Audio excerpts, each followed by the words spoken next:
Okay, so we already talked about this. I'm just keep revising this.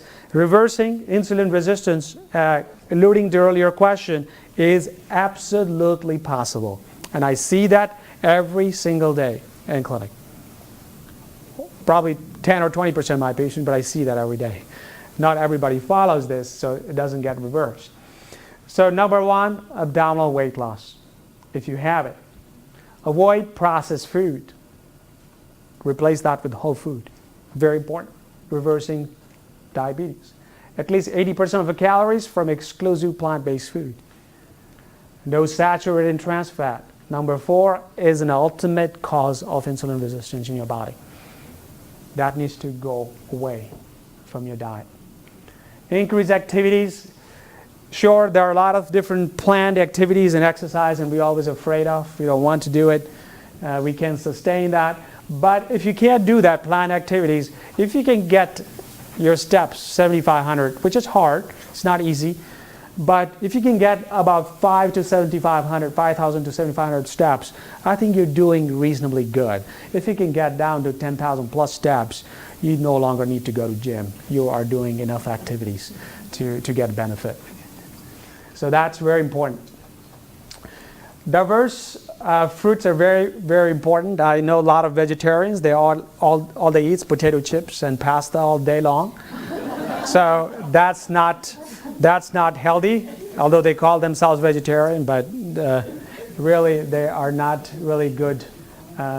So diversity is very, very important, and the whole food I'm emphasizing so many times. So diverse whole fruits, I recommend at least 10 different fruits per month. At least use at least once. If you can do 5 times in that month is good. 10 different fruits. Diversity is very important. Just like in finance or investing, you have to diverse to get everything you want. And the vegetables, 25 different types of vegetables per month to get. Okay, at least once a month you go through that vegetables. Okay. So diversity is very, very, very important to get every single nutrition out there known to humanity. You want to get diversified food. Stress reduction, very important. And so what happens with stress in your body? You have heard, as somebody been on like a prednisone, on some sort of steroids, you've been told that your sugar goes up, right? You have heard that, right? When you are stressed, your adrenal gland having its own, your body steroid goes out. So you can imagine that the chronic low-level stress in your life can contribute some percentage to your diabetes. So very important for stress reductions in your life.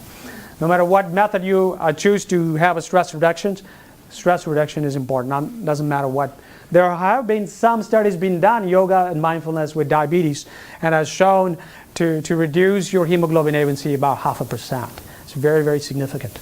So it's not just. The last one, quality of sleep, very, very important. It's very important for the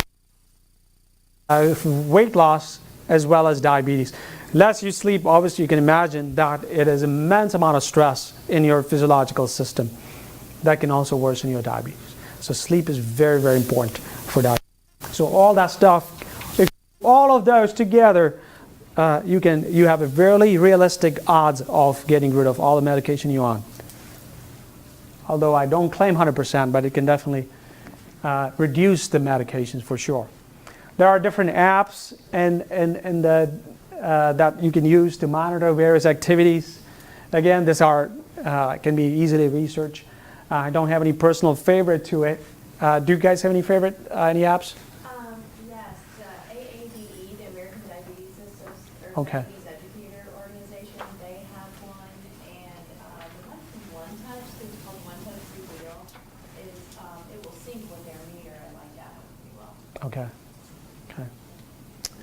Yeah, so using technology, there's nothing wrong with it, as long as you're not stuck with phone all day long. Yes? Would you please repeat those apps? Would you repeat them so the people watching the video can hear? It was... From One Touch? Can you say loudly? Sorry. Say it. One Touch Reveal. One Touch Reveal. Okay.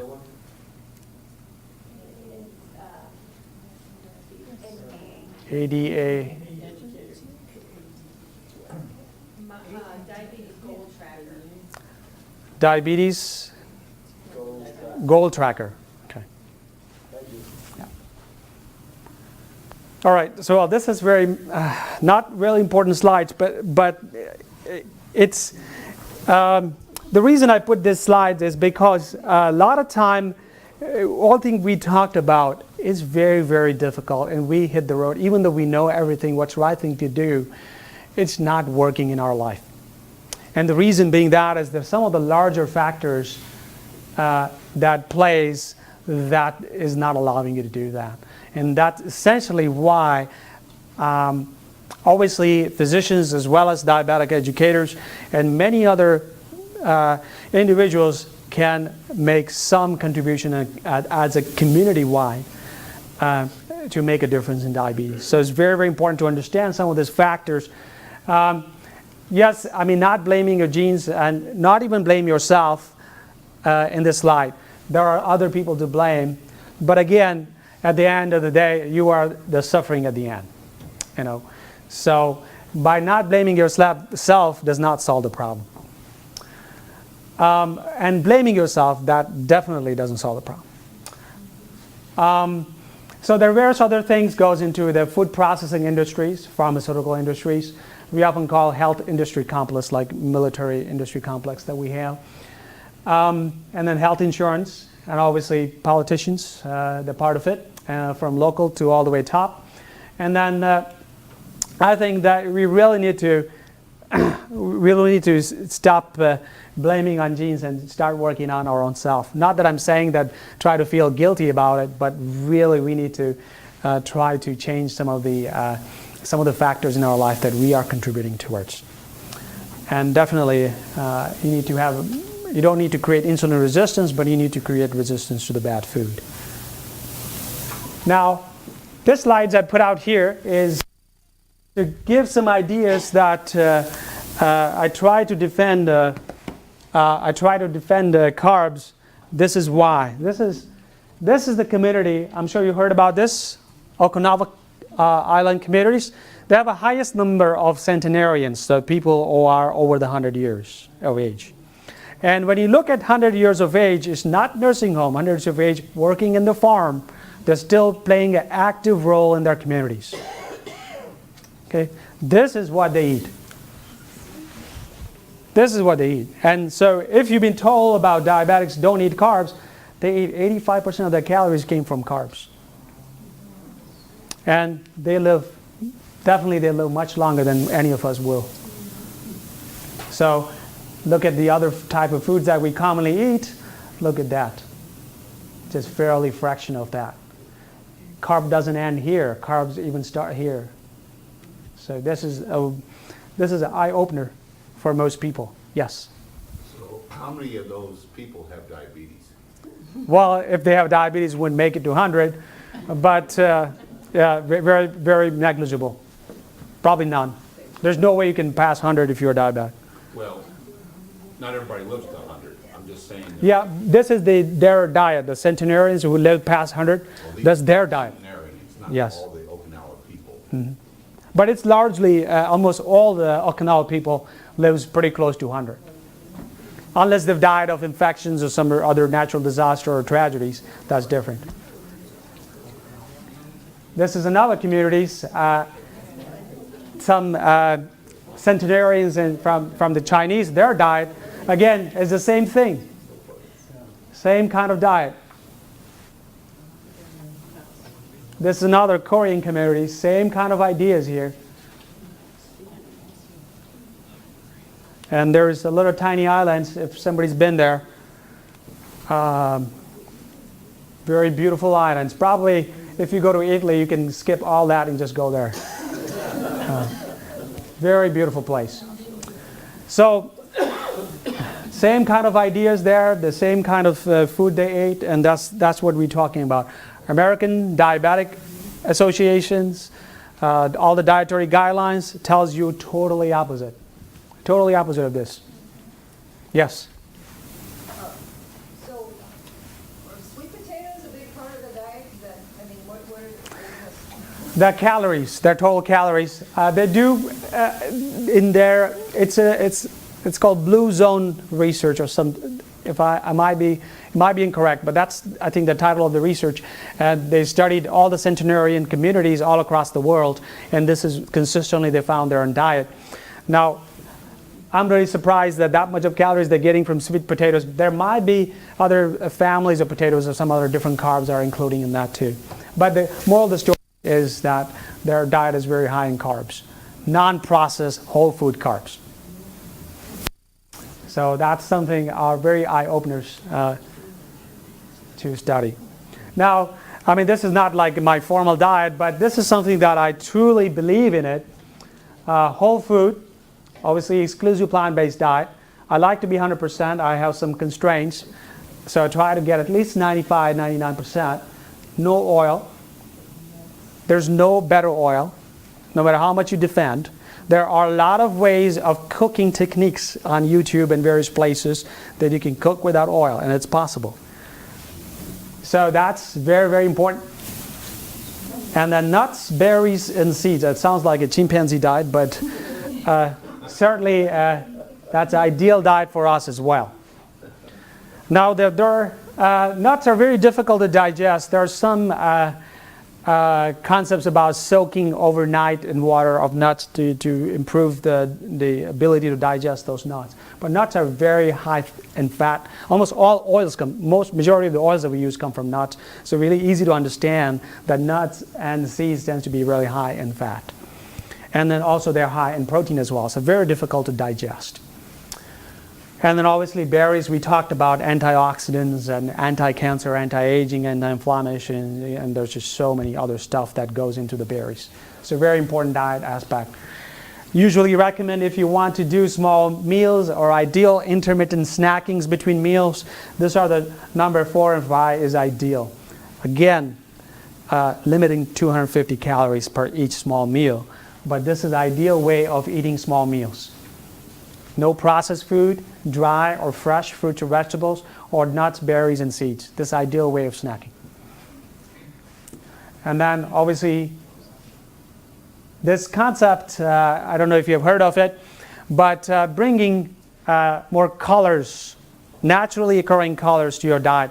Essentially, the naturally occurring colors are phytonutrients. That's the term we use, phytochemicals or phytonutrients. They're also antioxidant, anti-inflammatory, anti-cancer, all those properties that they have. So by bringing just more colors to your plate, you are improving the quality of your food. So very important concept. A lot of people talked about it. We call it rainbow diet. Make sure you get all the 7 colors on your plate before you start eating. Fibers, very important concepts of fibers is becoming more and more important. Not only just the stool softeners or constipations, but the fibers are very relevant in terms of eliminating toxins from your gut, improving the health of the bacteria is very important for your own health. Good bacteria, which is called microbiome, means the microorganisms are living in your guts. Improving the health of those microbiome, empowering the microbiome in your guts, very, very important. And the fibers are very relevant for that. Fibers are also improving the absorption of vital nutrients in from your guts and also strengthening your immune system. So fibers are very, very relevant part of the food.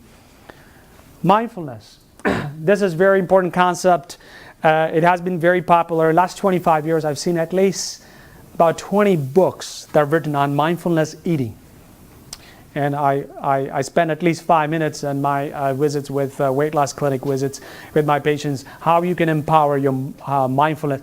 Mindfulness eating essentially means meditation while eating. Now, everybody would say that meditation is difficult as it is. Now you want me to do meditation while you eat. So, very challenging. But the idea of mindfulness while eating is that you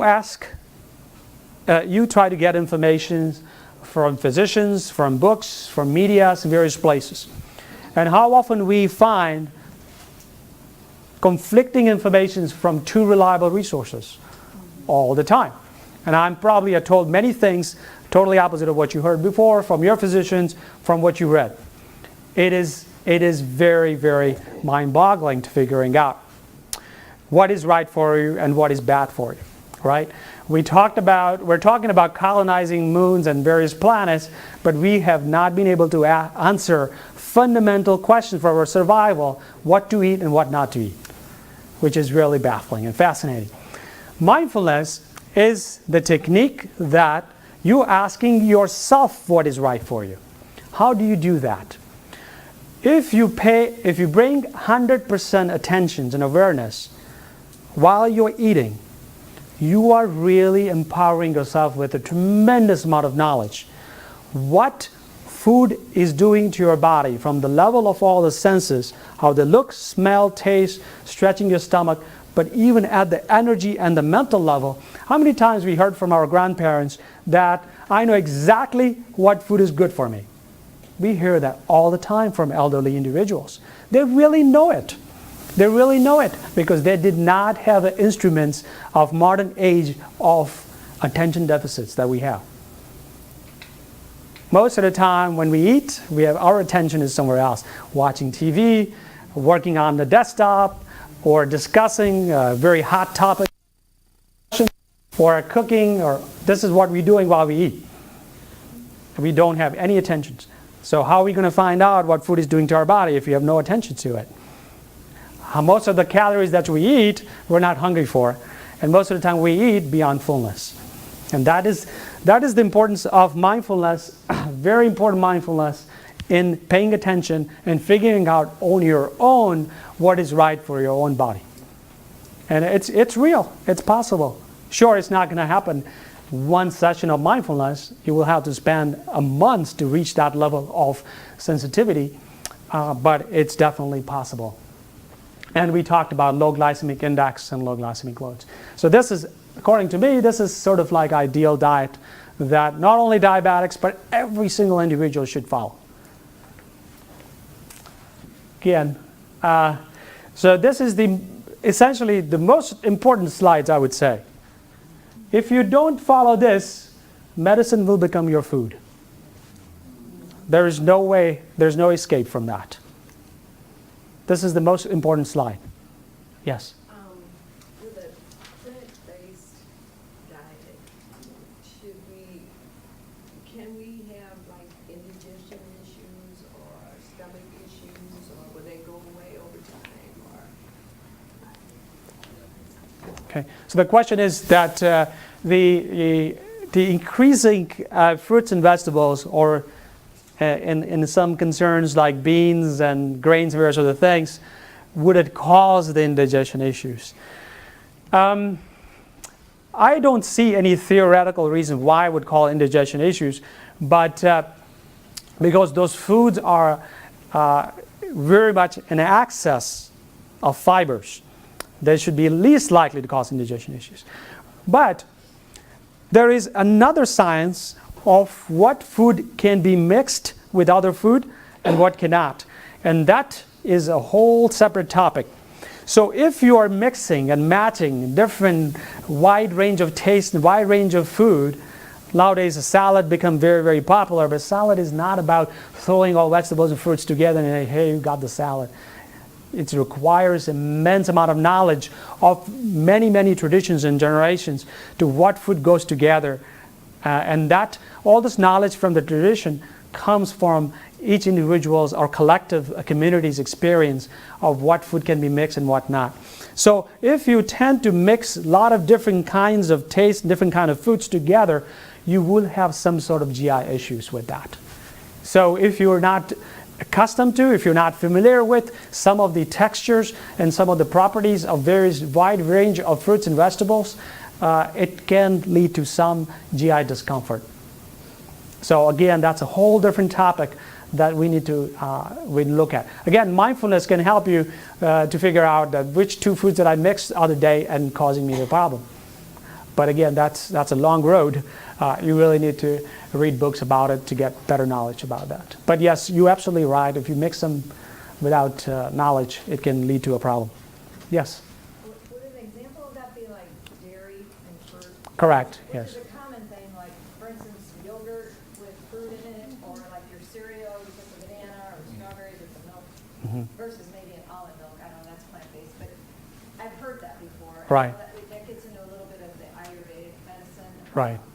But I have heard that frequently about dairy and fruit, that the two together don't make us very well. Right. So I don't know if that was an example of what. Yeah, that's correct examples. Usually milk should not be mixed, not so much dairy, but milk. Milk should not be mixed with the acidic fruits or high in vitamin C content.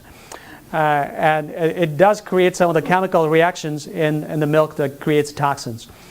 But fruits can be mixed with soy milk or almond milk or different kinds of milk.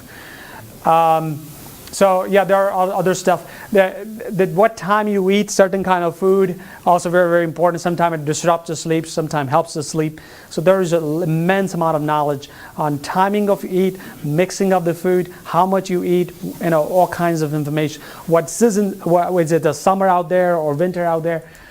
You have to eat food complementary to that. So there is just so much of information. And we have ignored those informations. Now we really need to get back to some of the basic understanding that our ancestors knew. Not just India, anywhere, all across the world, had a better understanding of those concepts than we do today. So yeah, this is essentially, we want to make our food as medicines, treating every single disease that we have. Not that obviously, again, it's the same example, you're having heart attack, don't look for the food. So these are the various combinations that you can have to gear towards a specific type of help that you're looking at. This is what I mean by making a food medicine. Okay.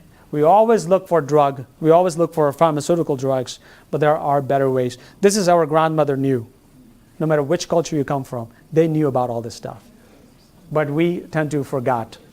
So these are the few examples. This can be easily available from online. And again, I will share the slides, so it shouldn't be any issues in various ways. The same kind of slides.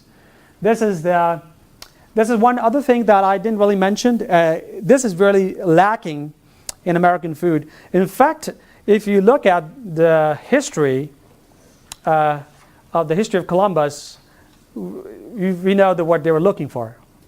What were they looking for? Spices, right? Right? They wanted to figure out the trade routes to go to India. They give the reasons of spices, but they're looking for they were looking for diamonds and gold. But anyhow, so this is what they were looking for, spices. They end up being here. They found America, right? But we have not been able to empower our food with spices, which is a problem. So along with the colors that we talked about, phytochemicals and phytonutrients, spices have inherent capacity to fighting a cancer, fighting inflammations, and also rejuvenating your cells. So spices are very relevant. Again, when we talk about spice, we're not talking about just those burning tongue sensations. There are so many different tastes of spices that does not burn your mouth or even the guts and things like that. Turmeric is being the leader in a popular American culture that everybody's talking about, highly anti-inflammatory and anti-cancer. There are over 1,000 clinical trials being done in American institutions on turmeric and the importance of turmeric in your regular diet. So very important. Not only turmeric, there are thousands of different spices from all across the world.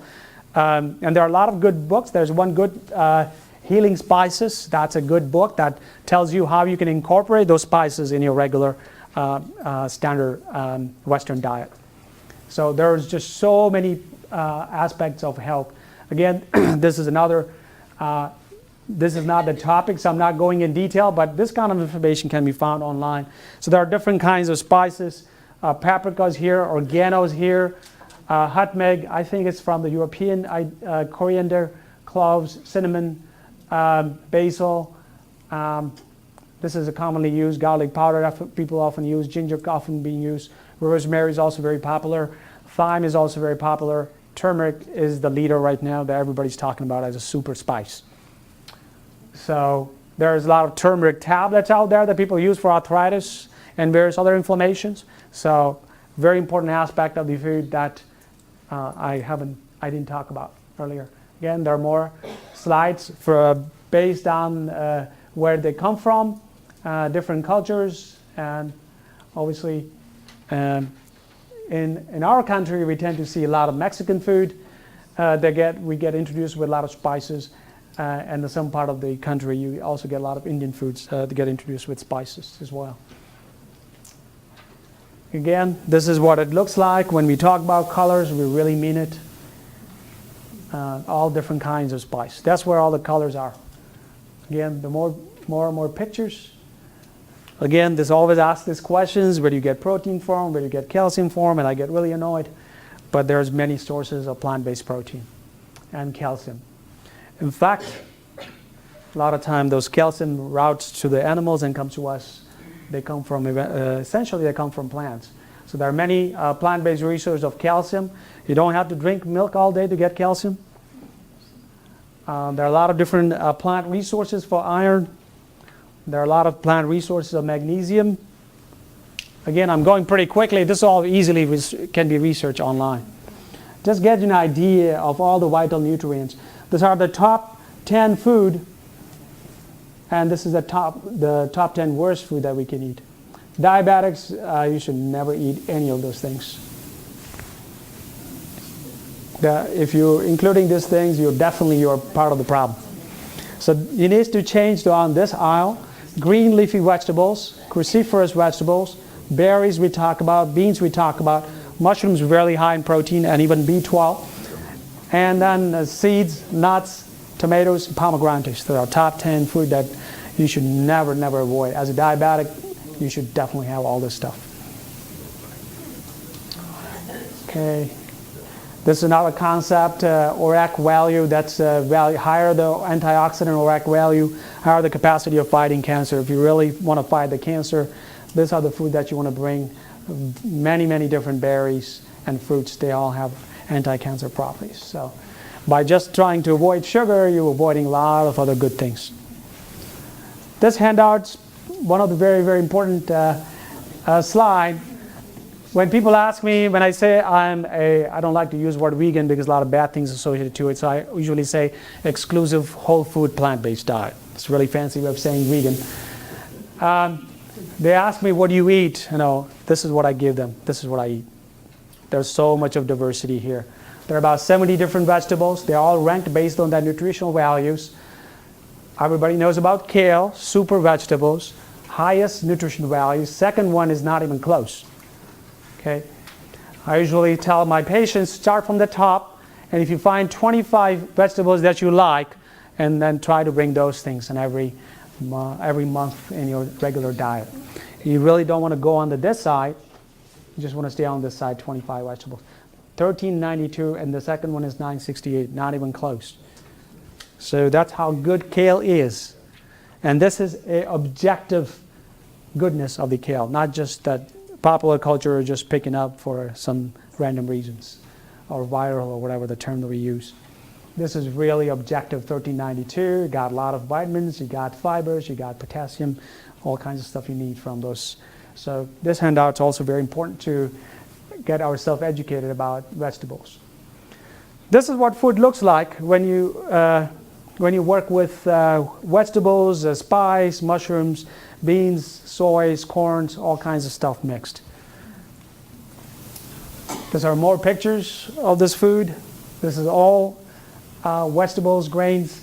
So the one thing that we don't tend to include in our salad is we can definitely include like beans, grains, lentils, legumes, those kinds of stuff can be included in salad.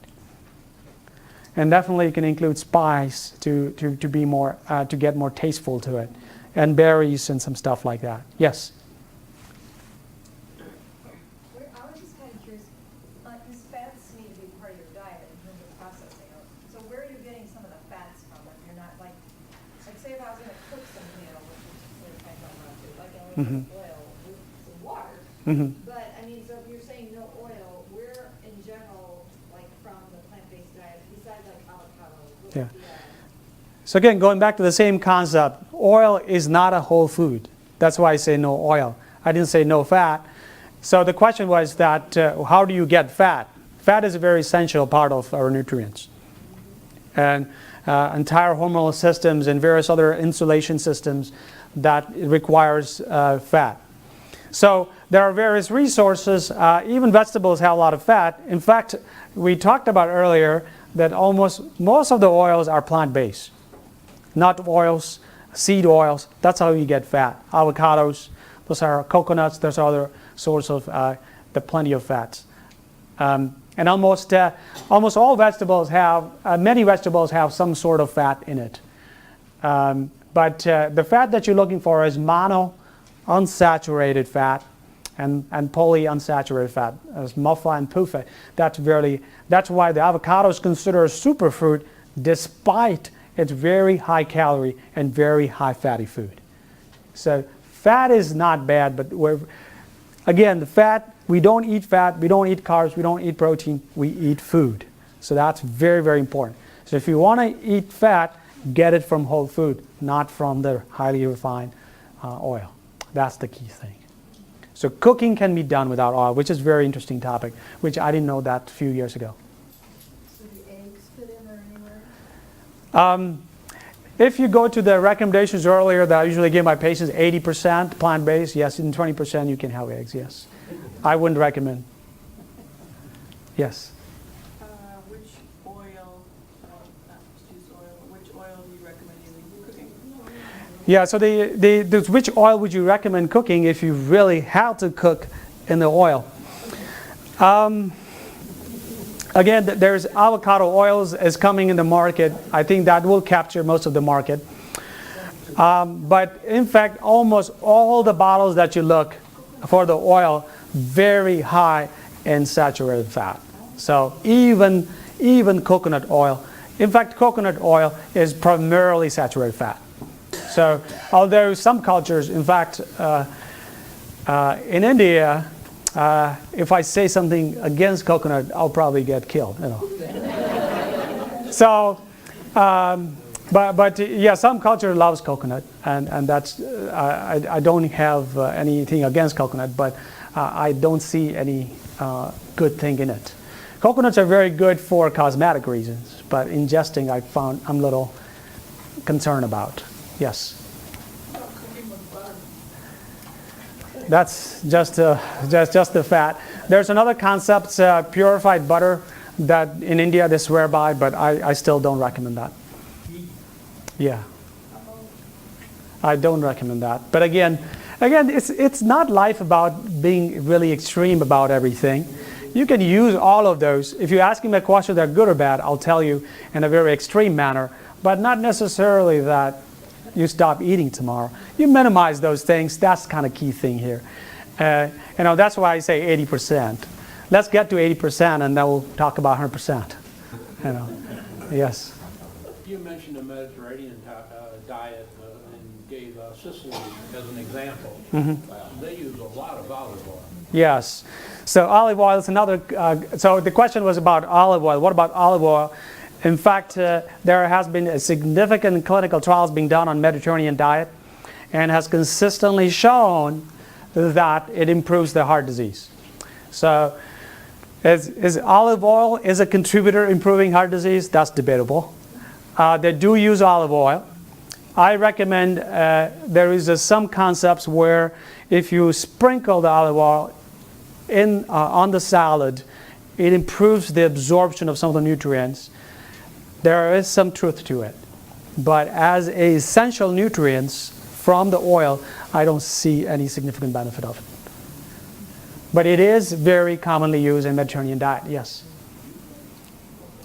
Yes. Oh, may I ask you a technical question? Yes. How many of your insulin-resistant patients have been lab verified with C-peptide assay? Verified with what diet? Sorry? C-peptide assay. C-peptide assays.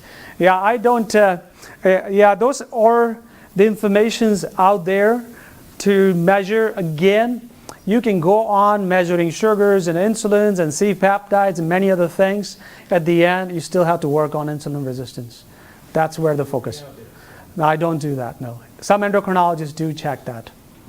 Yes, but I don't find any essence to it. If you got sky-high glucose and sky-high C-peptides, that means you're producing tons of insulin that isn't doing it. Right. So yeah, so insulin is very, very malformed or not effective, yes. Oh, and thank you for coming out tonight. Yes, thank you. Well, a couple more pictures there.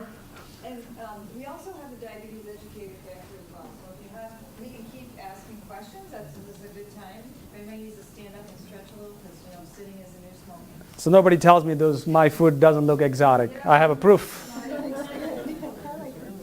So, yeah. Diabetes educators will come up as well, and it'll be a little bit of panel, so this will be a good opportunity. And you know that they're also available at the Diabetes Education Center. And this, on your survey, if you are filling that out, a lot of people may not have given their email address and registered. So if you do want to be on an email list to receive information, you might want to put that on back. I know then your survey doesn't become anonymous, but anyway, I would put it on the back, so you can clearly